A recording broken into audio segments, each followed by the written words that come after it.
ওমর ইবনুল খাত্তাব রাদিয়াল্লাহু আনহুর অন্তিম মুহূর্ত, এই সময় তার কাছে একটা যুবক ঢুকলো।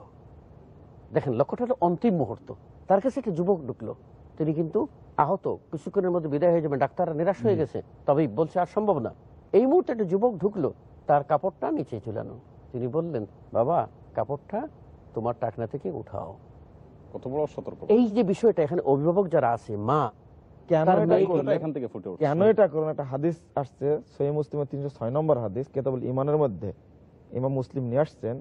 রাসূল সাল্লাল্লাহু আলাইহি ওয়াসাল্লাম বললেন যে সালাসাতুন লা ইউকাল্লিমুহুমুল্লাহু ইয়াওমাল কিয়ামাহ ওয়া লা ইয়ানজুরু ইলাইহিম ওয়া লা ইউযাক্কিহিম ওয়া ক্বাদ খাবু ওয়া খাসারু। তিন শ্রেণীর মানুষের সঙ্গে আল্লাহ কথা বলবেন না, তাদের দিকে তাকাবেন না, তাদেরকে পবিত্র করবেন না, বরং তারা নিরাশ হবে, ধ্বংস হয়ে যাবে। এই হাদিস বলা মাত্র সাহাবায়ে কেরাম বলছেন, মানহুম ইয়া রাসূলুল্লাহ ক্বাদ খাবু ওয়া খাসারু, তারা কারা? কারা? নিরাশ হবে, ধ্বংস হয়ে যাবে।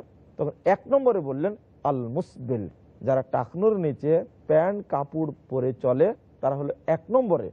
বোঝা যাচ্ছে ওমর রাদিয়াল্লাহু আনহু কেন বললেন কথাটা, কারণ ওই যে হাদিসের বাণী তার কাছে আছে। আমরা যখন হাদিস বলি তখন মানুষের ভিতর প্রতিক্রিয়া কেমন জন্মে, সাহাবা কেরামের কাছে হাদিসটা বলা মাত্রই সাহাবা কেরাম কলম মানহুম ইয়া রাসূলুল্লাহ কদ খাবু খাসারু, তারা কারা, এটা প্রতিক্রিয়া তৈরি হয়েছে। কিন্তু আজকে এই হাদিস এখানে আরো একটা মজার ব্যাপার আছে। এই যে বিষয়টা, আমি একটা বই লিখছিলাম, কোরআন সুন্নাহর আলোকে পোশাক, পর্দা ও দেহসজ্জা। একটা অদ্ভুত ব্যাপার যে হাঁটু খুললে গুনাহ হবে, হাঁটু সাতর বা আল ফাখদ আওরা, এই বিষয়ক হাদিস অল্প, কোন কোন হাদিসে সনদগত ত্রুটি আছে, ত্রুটি আছে। কিন্তু টাকনুর নিচে পুরুষেরা কাপড় নিলে সেটা হারাম হবে, অহংকারে হোক বিনা অহংকারে হোক, মুতাআম্মিদ ইসবাল। এই ব্যাপারে 30টারও বেশি, আল্লাহ মানে সন্দেহাতীতভাবে প্রমাণিত, 30টারও বেশি সহিহ হাদিস। রাসূলুল্লাহ সাল্লাল্লাহু আলাইহি ওয়াসাল্লাম ট্রেনে কাপড় উঠিয়ে দিচ্ছেন, বলে আমার পাটা বেঁকা বলে তো হোক। মানে এই বিষয়টা দিনদার মুসলমানরাও গুরুত্ব দেয় না। এখানে আলোচনা আসছিল যে শিশুকালীন থেকে, অর্থাৎ বাচ্চা যখন বড় হবে তখন থেকে পরিবারকে সচেতন থাকতে হবে। এর অর্থ এটা নয় যে মহিলারা টাকনুর উপরে কাপড় পরবে, এটা উল্টোটা। পুরুষদের।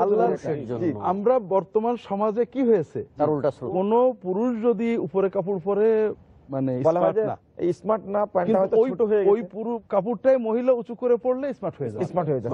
আল্লাহ যেহেতু আবৃত করতে বলেছেন, ওটা খুলতে হবে, ওটা আমরা খুলছি। আর আল্লাহ যেখানে অনাবৃত করতে বলেছেন, ওটা আমরা ঢেকছি। ধন্যবাদ জনাব ডক্টর আব্দুল্লাহ জাহাঙ্গীরকে। শুধু দর্শকবৃন্দ, এতক্ষণে আমরা পর্দার পোশাকের কি বৈশিষ্ট্য হতে পারে এ নিয়ে আমাদের প্রাজ্ঞ আলোচকদের সাথে প্রাণবন্ত আলোচনায় নিমগ্ন ছিলাম এবং ফুটে উঠেছে অনেক তথ্য। আমরা জানতে পেরেছি, বুঝতে পেরেছি যে ইসলামী শরীয়ত যে পর্দা দিয়েছে সেটি যেন নারীরা পুরুষের সাদৃশ্যে পোশাক না পরেন, পুরুষরা যেন নারী সাদৃশ্যে পোশাক না পরেন। অনুরূপভাবে নারীরা যেন এমন পোশাক পরবেন যে পোশাকটা যেন আঁটো না হয়।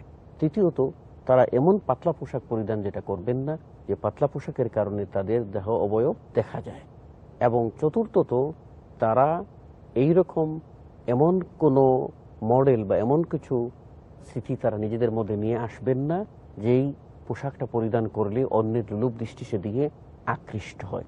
পঞ্চমত, আমাদের এই আলোচনায় এটাও ফুটে উঠেছে যে আমরা এই পোশাকের এই বিষয়টি আমাদের পরবর্তী প্রজন্মকে শেখাবার জন্য এখন থেকেই আমাদের সন্তানরা যখন দেখতে পাবো তারা ওই ধরনের পোশাক পরিধান করছে, তাদেরকে আমরা সতর্ক করব এবং আমরা নিজেরা সেগুলি পরিবর্তন করে দেব।